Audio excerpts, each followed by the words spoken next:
Hey Jason, I got a number that's funnier than 24. Let me hear it. 25! All Alright, sorry. We had to get that joke out of the way. Hello, and welcome here to Tinkle Sports Talk. Episode number 25. Oh yeah. But anyway, let's get going real quick. Let's kick it. We're going to start off with some NBA news, and we got some NHL playoffs to discuss. We got a little bit of MLB as well, and then, of course, as always, we will wrap it up with Tinkle on this, so kind of a light week. But let's get going. Let's start off with some of the coaching changes here. Rick Carlisle. This one came out of the blue. He was hired by the Indiana Pacers. He will be their new head coach. If you guys are in our Discord, by the way, the Discord link is in our description, but I said, quote, it is the worst hire I've ever seen. The Indiana Pacers are purposely making their team bad, basically. I think that's what I said. But Jason, what are your thoughts? Your team just had Rick Carlisle. All right, so I'm not opposed to the deal. I think the funny thing is he started off coaching with the Indiana Pacers back when they had of course when they had Larry Bird as their GM and head of basketball operations. And I think if I remember correctly, he won Coach of the Year with the Pacers. So the only difference is you don't have the same Pacers team like you did when you were there. Yeah. So you have a kind of younger Indiana Pacers team that you're going to really have to, build around somebody. And you're going to have to bring in some veteran youth or veteran players to build around a youth there because it's kind of a younger team. To my knowledge, they still have Miles Turner. You could probably build around him. Rick Carlisle, I'm not saying he's a terrible coach. He's definitely better than what they had before. He's somebody that can still take you to the playoffs, probably not get you far. But the thing is, how much of it was Rick Carlisle and how much of it was the higher ups that led to the demise over the years? He came because Rick Carlisle came in to coach the Mavericks in 2008. 3 years in, won a championship, and then afterwards, you dismantle the whole team. Your first round exit after first round exit after first round exit. So how much of that is really Rick Carlisle, and how much of it is really just, well, sorry, we're trying to save money and not hash out big contracts to the guys that just won us a championship. So Rick Carlisle over the years was just trying to do as best as he could with the roster he was given. True. I mean, but see, I just don't know. I just don't think this was a good hire by the Pacers. I think, the track record, I mean, yeah, how much of it was front office? That's the true question. But assuming it's not, this is just a bad hire by the Pacers. I think they needed someone new with new energy and kind of a new direction. And that's where I feel Becky Hammond could have came in and maybe made an impact. Maybe Chauncey Billups. Maybe it was that Trailblazers coach that just got fired. I forget his name. Yeah, Terry Stotts. Yeah, maybe Terry Stotts would have been good. Still available.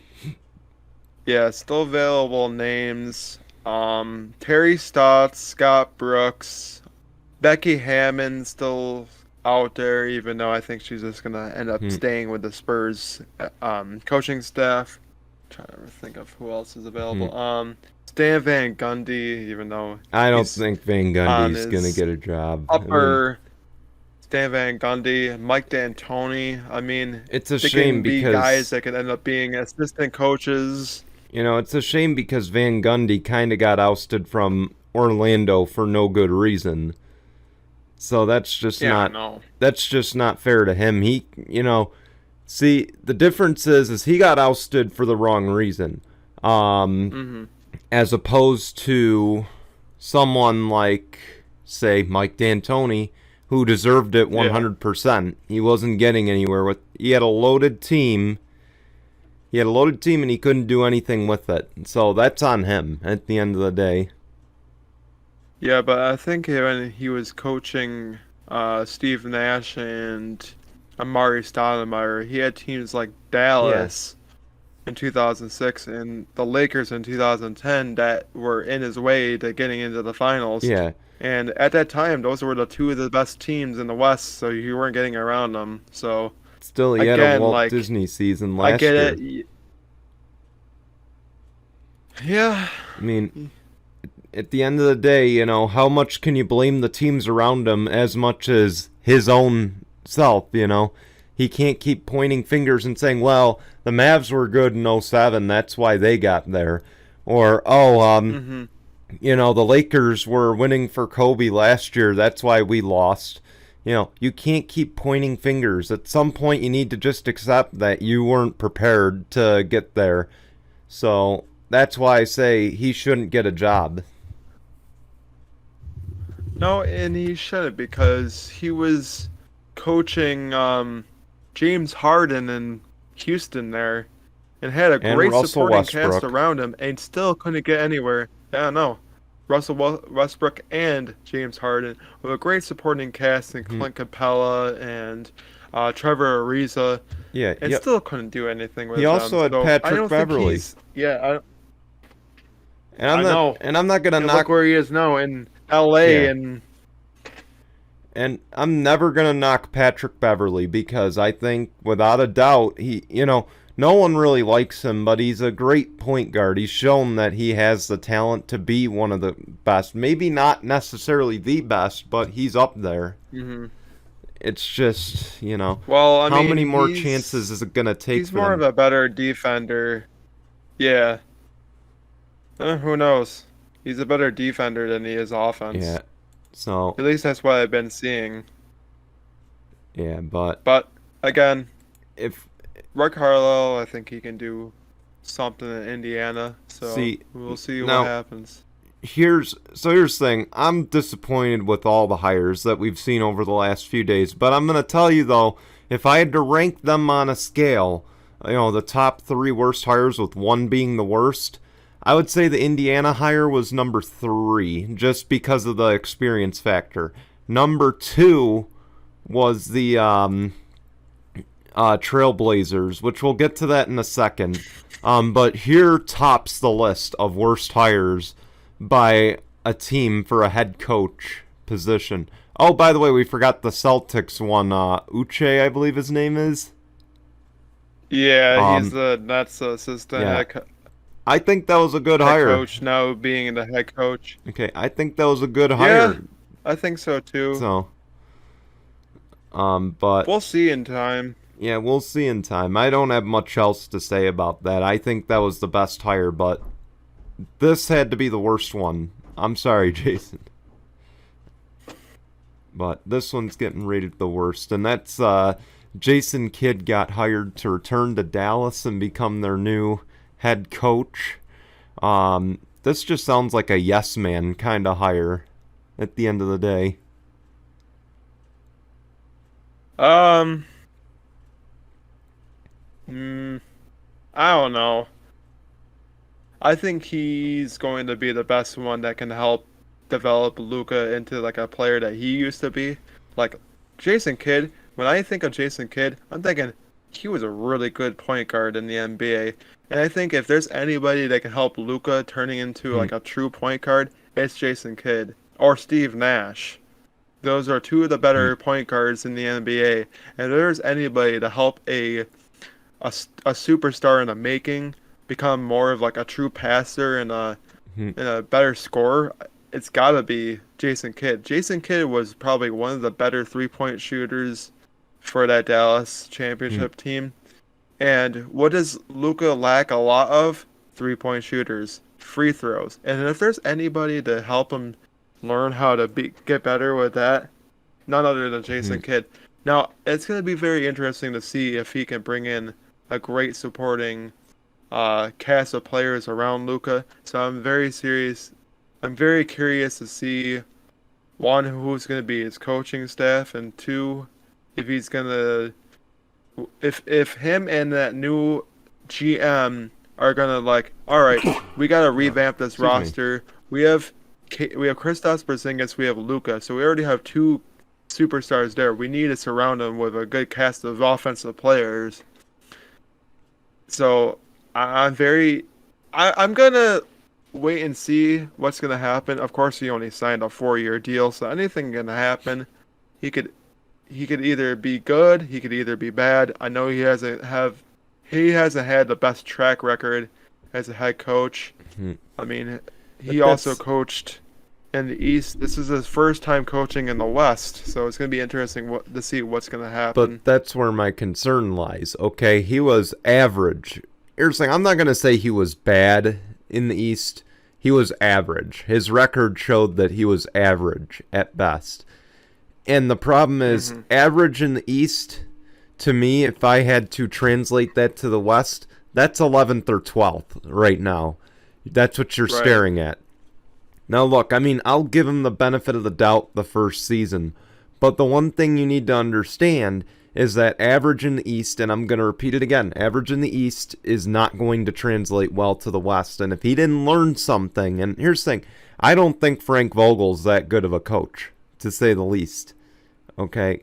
Everyone's like, oh, well, Frank Vogel's the coach of the Lakers. He did very well. Here's the thing, he had a decent stint with the Pacers, but once the Pacers started going down, he was treading water, and he barely did that just well enough to land another job. He's not that good of a coach, to be honest. Jason Kidd needs to figure it out, basically. He needs to wise up and quick, because if he comes into this team and does the same exact thing that he did with the Brooklyn Nets and the Milwaukee Bucks, he's in trouble, okay? And the other thing is, again, we talked about it a few days ago, not on camera, but I had stated it. Luka's looking at a Supermax deal. I'm telling you right now, if he's not winning and he's doing all the work again in the playoffs, if they get there, then I guarantee you he's going to say, you know what? I'm not getting any help here. I don't care what money you're offering me. I want out. It depends on what he wants, but if he's not out there for the money and he's out there to win, he may just say, screw it. I'm out of here. I'm done with this. Right. Well, I was just looking up Jason Kidd's coaching record. Of course, he has more losses than he has wins, but it's still intriguing to hear. He has 183 wins and 190 losses in his coaching career with the Brooklyn Nets and Milwaukee Bucks. But I will say this. I'll give him a little bit of credit because this is a Nets team that didn't have superstars like they have now. And this was also a Bucks team that he coached before Giannis turned into Giannis. It was This was also a Giannis that was just coming into the league and wasn't really that great. So I'll give him some credit there.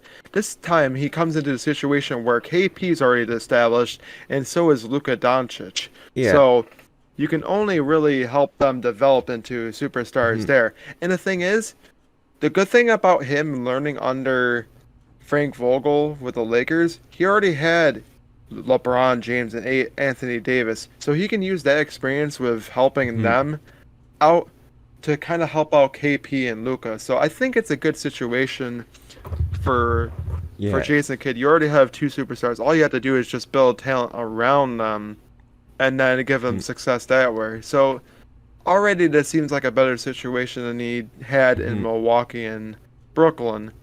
But can you lead them into a deep playoff push? It's only time could tell. But see, you have to do one step at a time. But see, the first season with Brooklyn, I put an asterisk next to it because let's look at it that way. They did make the playoffs. They were 41-41, I believe, if I'm not mistaken. I think you're right, yeah. So they made the playoffs. They were out first round. Granted, the East was a different landscape then than it is now. Okay, LeBron was in the East at that point, so you knew whatever team he was on was either the number 1 or number 2 seed. And all the superstars from the East were over there. Okay, that's a different landscape than it is now. Now it's a little more balanced out. You really don't know who's going to come out of the East anymore, other than the Nets, which we thought were a shoo-in. but of course, they proved us wrong. Now you enter a West that's loaded with talent and whatnot. I just don't know. Look, I mean, LeBron and AD are on a different level than KP and Doncic. Okay, I don't care what anyone says there. Okay, Luka's in year 3 of his career. Well, he's heading into his 4th year. Yeah, heading into his 4th year. So he's not quite in his prime yet. He's still figuring things out. Okay? Yeah, that's what I'm saying. Like, Luka is still kind of trying to, still young. Like, that's why I'm saying if there's anybody that can help him out, it's a former player that used to be a point guard. I think he can really help possible, Luka, expand. As far as KP, I think it's a lot of laziness than it is anything. And the biggest... If I saw anything from that series, I did not see him... he was slow. There's no defense out of him.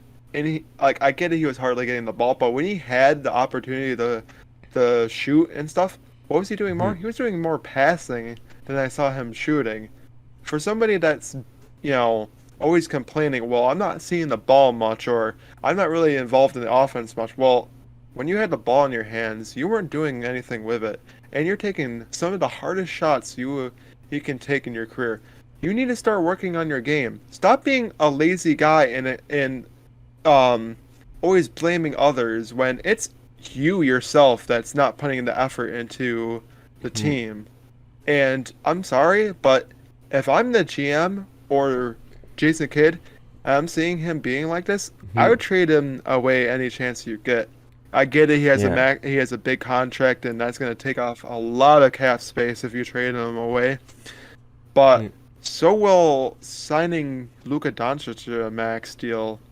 And the thing is, Mavericks have quite a lot of money in cap space, so they can afford another top player at a pretty good contract. So it's going to be intriguing.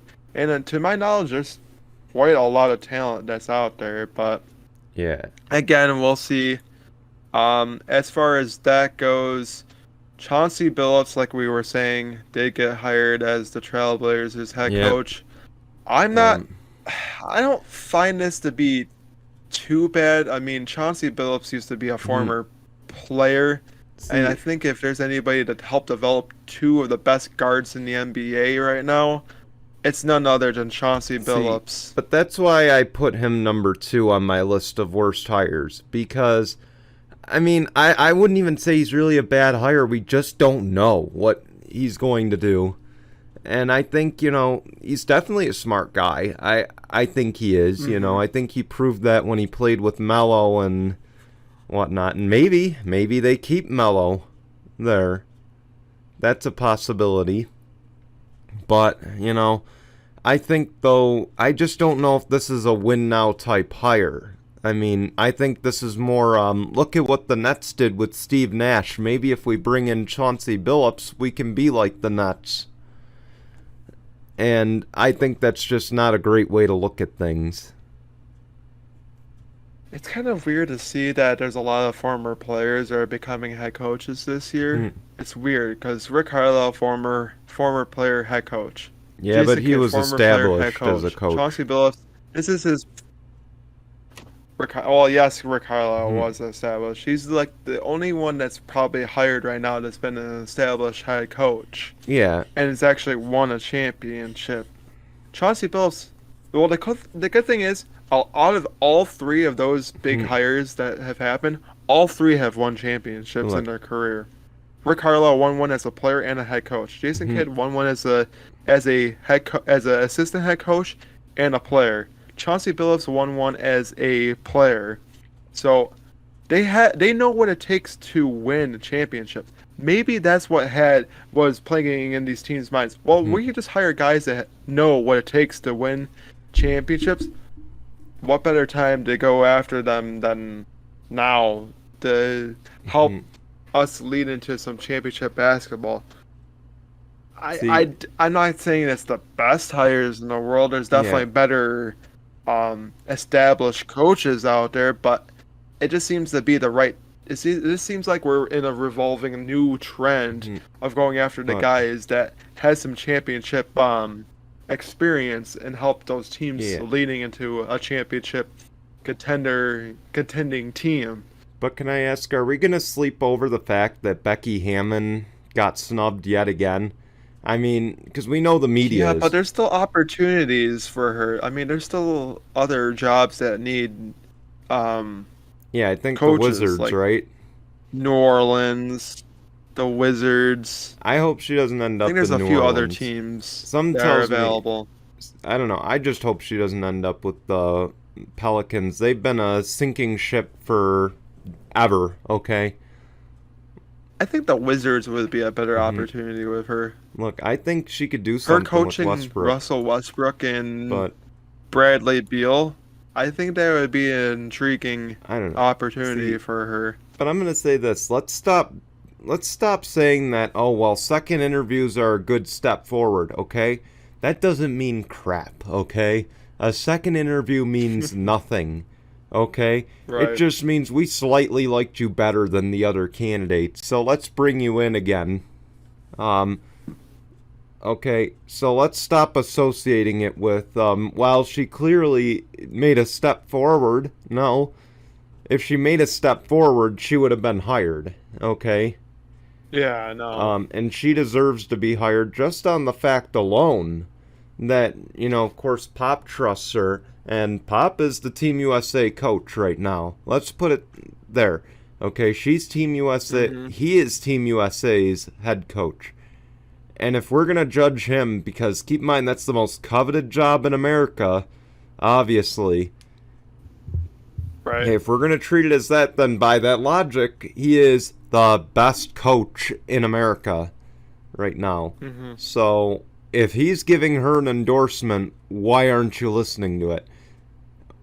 Okay, I don't want to play the Right. sexism card, and I'm not going to, but I'm just saying if he's gotten her endorsement to coach while he got ejected, not to mention be basically second in command, then she deserves a role as a head coach.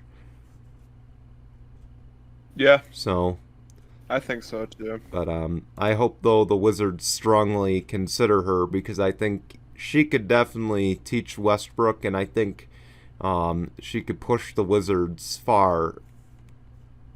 So, I mean, they were very close to getting into the playoffs this year, yeah. so I mean, So, I think she could definitely help them out.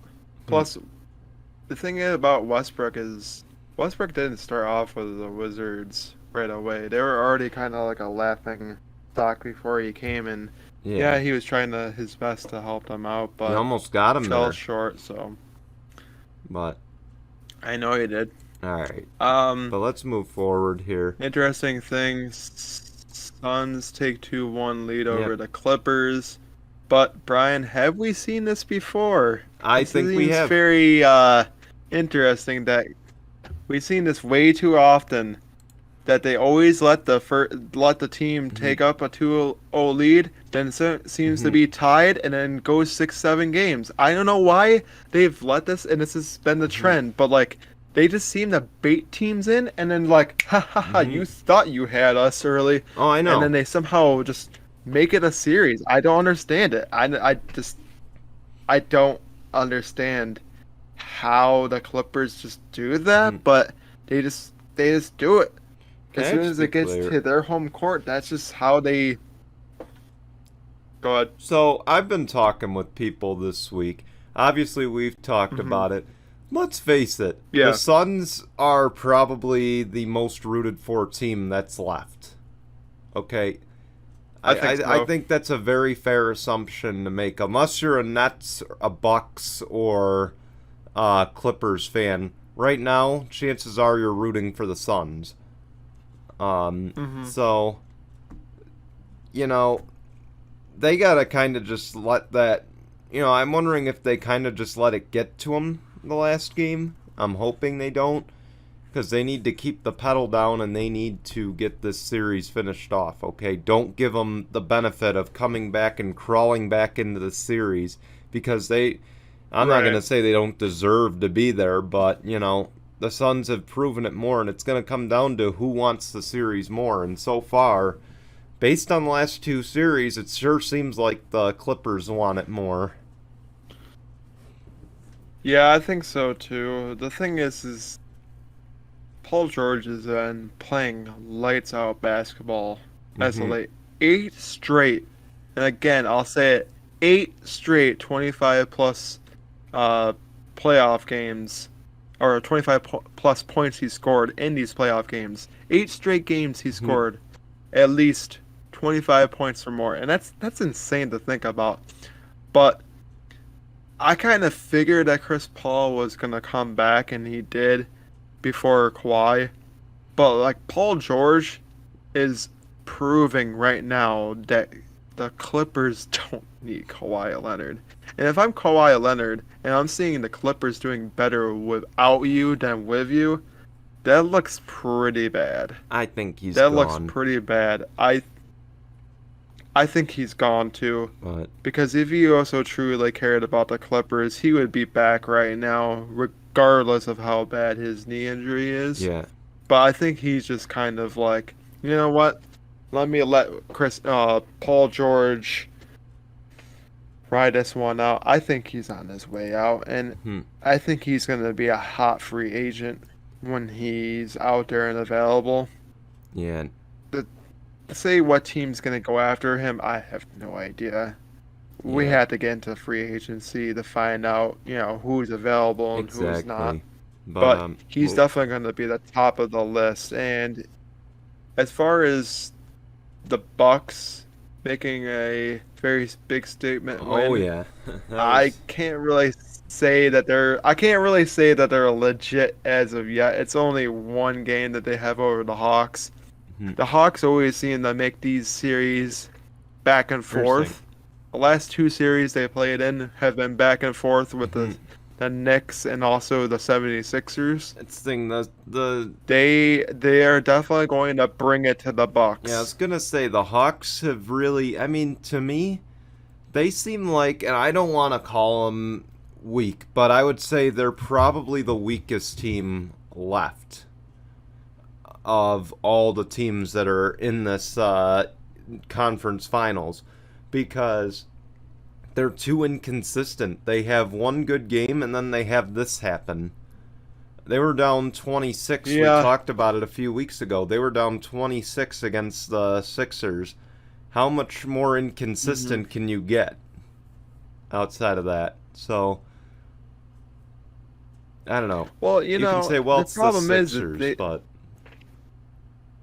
no, it's not even that. I think it's just that, just like the Dallas Mavericks, they put way too much trust into Trey Young. yeah. Not saying that, the Hawks don't have a better supporting cast around Trey Young, because they definitely do. They have great players that, you know, show up every day, but Trey Young Hmm. just basically does all the dang work for the Seriously. Hawks. Every. Hence why that one game he Mhm. scored 48 points. Where was everybody else? Now, He everybody's. scored and Yeah. assisted on 72 points. Hmm. That's not good. Yeah. I was about If to he's got to say, so. be doing that, Sorry, I keep thinking here. The audio and the video's a little off, but anyway, I was about to say, so everyone regards that Luka Doncic and Trae Young trade as the most even trade in NBA history. How mad do you think Luka's gonna get if Trae Young does lead this team to the finals and eventually wins it? If he does, of course. That's the big if. oh no.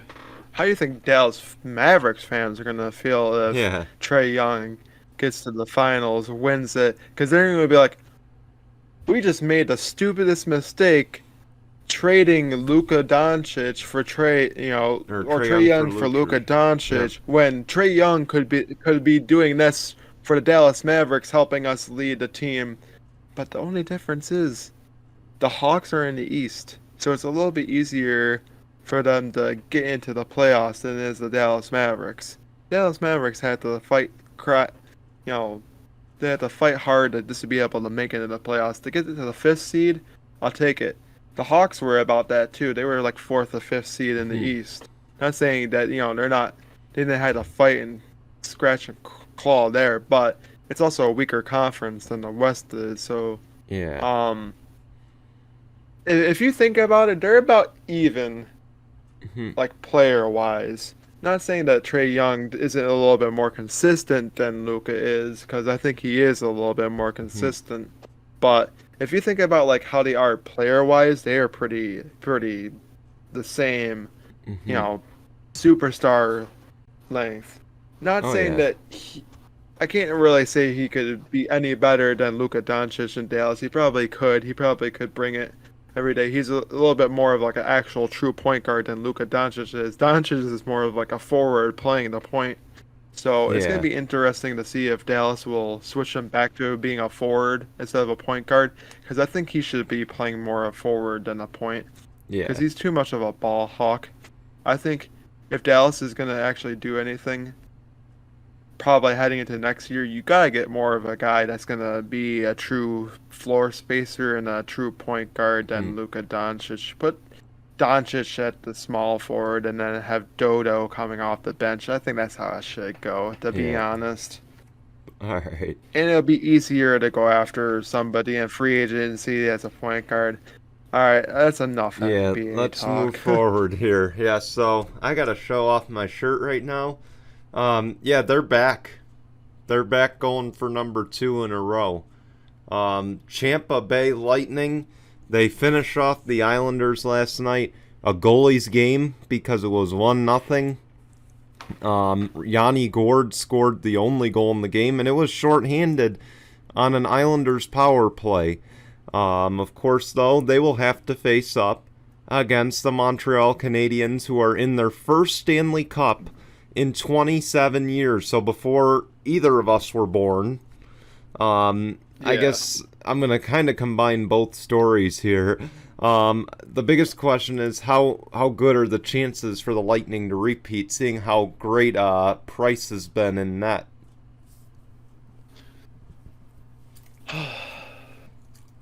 Probably 50-50. You Probably know, 50-50. Hockey is a very defensive sport. If you have a great goalie, there's no way you're going to hmm. score against them. You're going to have to outthink the goalie, and that's kind of tough to do. I think if anybody can, it's Braden Point for the Lightning. And, also Eric Stahl for the Canadians. He's been having quite a good run. Of course, age not showing for him, which is great. Um, you know, it's going to come down to those two, I think. And ultimately, Braden Point, he's scored, and I believe in the last 9 out of the last 10 games, he's scored a goal in the playoffs. But I think it's going to come down to which goalie flinches. And to be honest, as much as I don't want to say it's going to be Vasilevsky, you know, I just can't tell. Honestly, it's too much for me to guess. So I don't know. I see this series going 7 games, but of course we'll see. Yeah, probably. Um, and of course, that series gets kicked off tomorrow on NBCSN. Um, yeah, don't know why they're putting it on NBCSN, but you know, considering the only reason I say that is considering the NBA Finals are all on ABC, all 7 games, but you Right. know, none of my business. I'm not an executive in that position. Um, No, you could have probably put but it on just NBC itself. but if I can make an unbiased pick, I'm gonna go with the Tampa Bay Lightning in 7. Yeah, I got the Lightning going over the Yeah, Montreal but Canadians. but I But then again, yeah who the hell knows what yeah. could happen? But I don't want to sleep on Price and the Canadians because this is a magical run they're on. They shouldn't even be here. Let's put it that way. Um, you know, so we'll see what happens. I do hope for the best for the Canadians because I don't think they're as dirty of a team as the Islanders were. The Islanders were dirty, okay? Like, nothing but a bunch of goons. We expect they're Yeah. closer to New Jersey. So, oh wow. We just had to go there, didn't we? No. But no, Clutterbuck, let's talk about this. So, Clutterbuck, of course, he's the guy who hits somebody and then runs and hides behind the referee. Okay. Then you got Matt Barzal, who, let's see, he checks Jan Rutta in the neck and doesn't even get a suspension for that. You know, even with Rutta down on the ice. And then you've got a defenseman there for the Islanders. I forget his name, but he checks Nikita Kucherov right in the back, like, as hard as he can. Like, you know, how does that not, you know, I'm sorry, but if the Islanders won last night, you'd be hearing a rant from me on my end, because they don't deserve to be there if they're going to play like that. But Right. we'll see what happens again. Series starts Monday on NBCSN. I believe 8 p.m. Eastern is the game time. But anyway, with that, let's take our anchor break here. When we come back, we got some news on the Home Run Derby. We've also got a little bit of a stare down in an interdivisional game. This one's a great story to talk about. We got a tied MLB record, and we got a combined no-hitter. Teamwork makes the dream work. And of course, we have Tinkle on this. That's all coming up in just under a minute after the anchor break. So stay tuned. Welcome back, guys. Let's get right into it. So starting off with the MLB news, the latest on the Home Run Derby. Fernando Tatis and Vladimir Guerrero Jr. have both opted out of the Home Run Derby.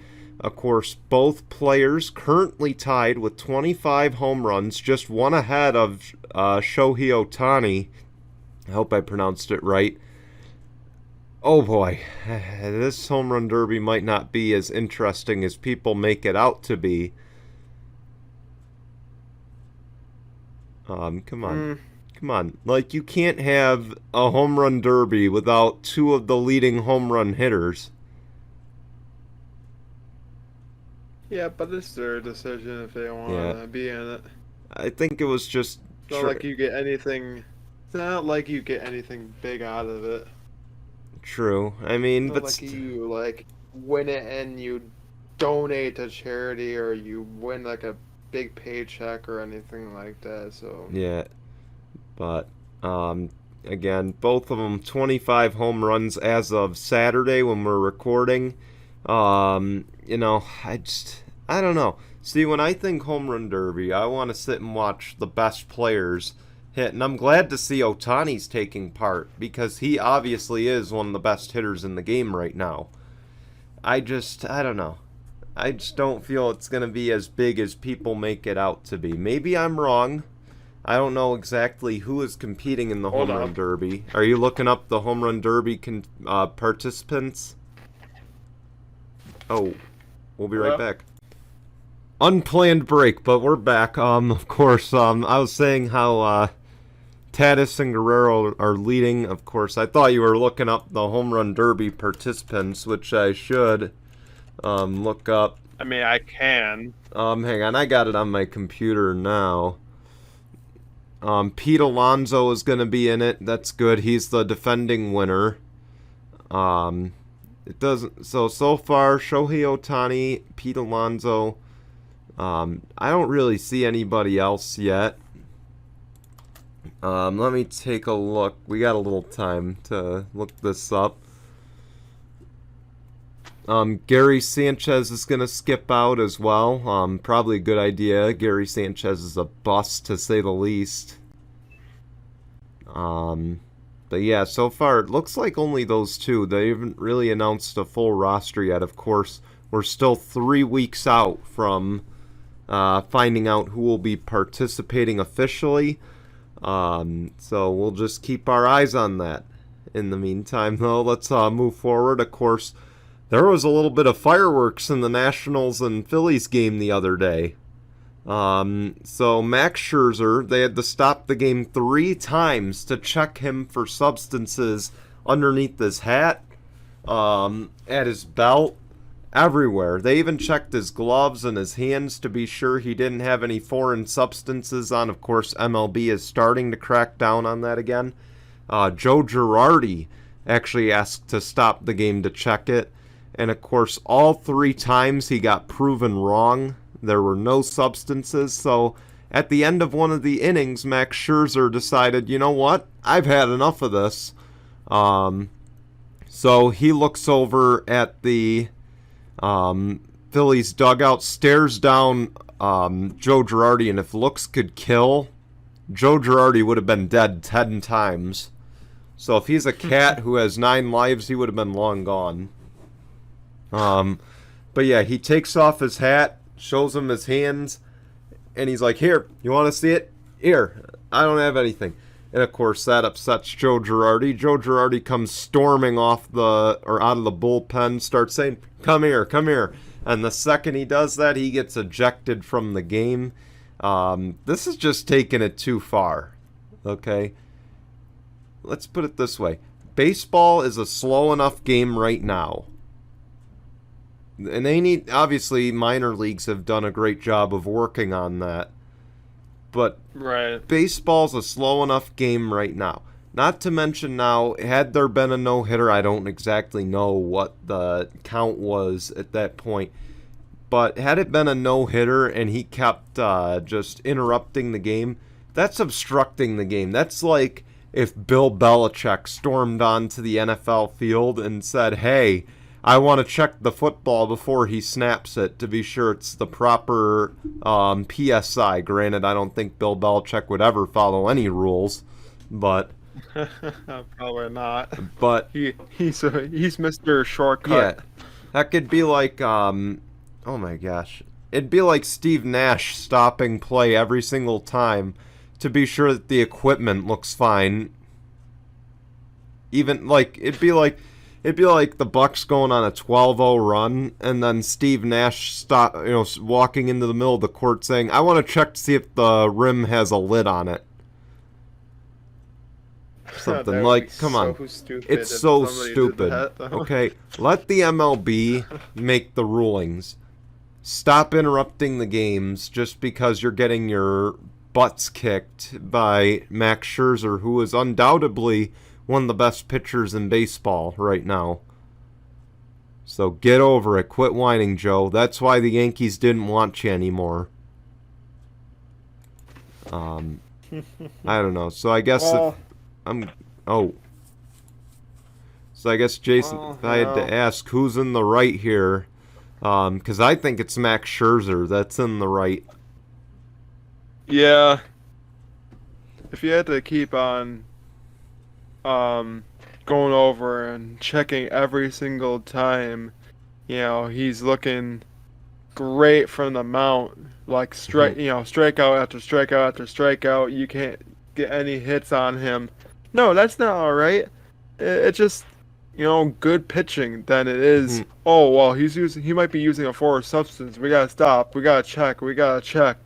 How about just admit that you're getting your butts kicked and you just don't know how to handle it at all. Look, he's Instead not of allowed to brush having to his hair. stop every single time All he because was doing was scratching his scalp, and he thought every single time he was scratching his scalp, he was getting foreign substance on his hand. The only foreign substance is whatever crack pipe you were smoking before the game, Joe. Okay? Exactly. But what's funny is now that I've read this story, this should have been Tinkle on this week. I guess we'll give it an honorary runner-up. We'll give it an honorary mention. Yeah, so honorary mention for the Joe Girardi cluster you-know-what. So, anyway, let's move forward here. Aaron Nola, he has tied an MLB record with 10 straight strikeouts versus the Mets. I gotta give him props. That is a hard accomplishment to get. So, And especially with how the Mets have been playing, I'm pretty sure they're still leading the division by 5 games over the Phillies. So the fact that you just did that, I got to give them props. It's so hard just to get 3 in a row. I know, just to do it 10 times in a row, that's insane. And somewhere along the lines, because it is the Phillies and it's Joe Girardi's team, somewhere along the lines, Joe Girardi didn't want him to be tested for foreign substances. But that's none of my business. I'm sorry. I'm sorry. I had to get that joke out there. It was too good to pass up. But all right. Also, in other news, 4 Cubs pitchers have combined for the 7th no-hitter of the season. As I said when we went to break, teamwork makes the dream work. I don't know what's more impressive: one pitcher going 9 innings and getting a no-hitter, or all of them combining to get a no-hitter. Just because once you change pitchers, the whole mood of the game changes in some cases. I think it's more if it's all 4 of the pitchers combining to get a no-hitter than it is one pitcher to do it for 9 innings. Hey, maybe I'll... Because, like you said, the whole dynamic changes when you have a different pitcher, and after all doing it, give them props that they did the right kind of scouting to get all 4 of those pitchers in the first place. Yeah, and I gotta give it credit. So maybe I'll put up a Twitter poll just to see. And we'll, of course, when we record next week's show, we'll release the poll results, maybe, is what we'll do. But, of course, we'll have news on our show for next week very soon. But nonetheless, this is definitely a pitcher's year, and that's why the MLB is starting to crack down on pitching foreign substances. I mean, why else would they if it wasn't a pitcher's year this year? Right. But anyway, we got a short second half of the shift because that's all the news we've got for this week. But let's get right on to everyone's favorite segment where we rip on teams or players or anybody really that does something really stupid, and it's called Tinkle on This. We're sticking with the baseball theme of the second half of the show. So the Arizona Diamondbacks entered the game a few days ago with a 17-game losing streak against the NL Central leading Brewers at 43-33 as of today. The Brewers allowed that streak to end. Of course, the Diamondbacks are, without a doubt, outside of the Pirates, they're the worst team in baseball right now. Actually, I believe they are the worst team in baseball right now. Milwaukee, you're leading your division. Okay? You're leading your division. You had a 17-game losing streak from the team that you are playing. You don't get handed games like this on a silver platter. What did you do wrong? How could you royally mess up that bad to allow yourselves to lose to a team that's so down on their luck, so down on morale? And for that, I gotta say, tinkle on this. Tinkle on this. Milwaukee Brewers. What the were you thinking? Was it just the fact that you were thinking Aaron Rodgers the whole game? Oh man, I'm worried. Is Aaron Rodgers gonna come back? Oh no, we just lost a game. I'm sorry. I'm sorry. That was a mean joke. No. I want to say this is not even a tinkle on this moment at all, but like I saw a video, and I tell you what, David Bakhtiari of the Green Bay Packers, speaking of like anything Milwaukee wise, dude is at a Bucks game. They have him on camera. The dude just downs a beer like it's nothing. I'm like, that is not a tinkle on this, but that's not a tinkle on this. This is a round of applause. But I give that man a lot of credit. That's what I'm saying. Like, okay, that Milwaukee. man just like drank a beer like it was nothing. Okay, so, Milwaukee, you have no right to attack us now. Exactly. Yeah. But other than that, yeah, so We still really haven't decided what we're gonna do for the 4th. I know we're gonna air it the Saturday instead of the Sunday because of the holiday, but I don't think we have officially come out when we're actually gonna record we're it. probably gonna do Wednesday. Of course, we'll talk about it after the show ends. But so because of the 4th of July holiday, we will be airing on Saturday, July 3rd, on all platforms. This is because I'm gonna be gone. I'm gonna be gone for the 4th of July. I'm sure no one wants to get up early and watch a premiere on the 4th of July. So we don't want to overlap holidays that end up on Sundays. So for that, we're just gonna move up a day. Of course, though, if we can't find a time, though, I should state this just because we're still trying to figure it out. If we can't figure out a time, keep an eye on the Discord, keep an eye on social media because we'll announce any cancellations if we have them. But if we can't find a time, we'll probably just cancel for the week and we'll be back in 2 weeks. And of course, just wanted to put that out there because we're still in the planning processes for that. Just because I'm packing for a trip to go to Ohio and Jason's working up till the 4th, just about, so. Seems like it. But anyway, we want to thank you guys for watching. Hope you guys enjoyed this. Be sure to like or dislike, subscribe, and we will be back, hopefully, fingers crossed, guys, hopefully on Saturday, we'll be back with another episode of Tinkle Sports Talk. So until then, goodbye, everyone.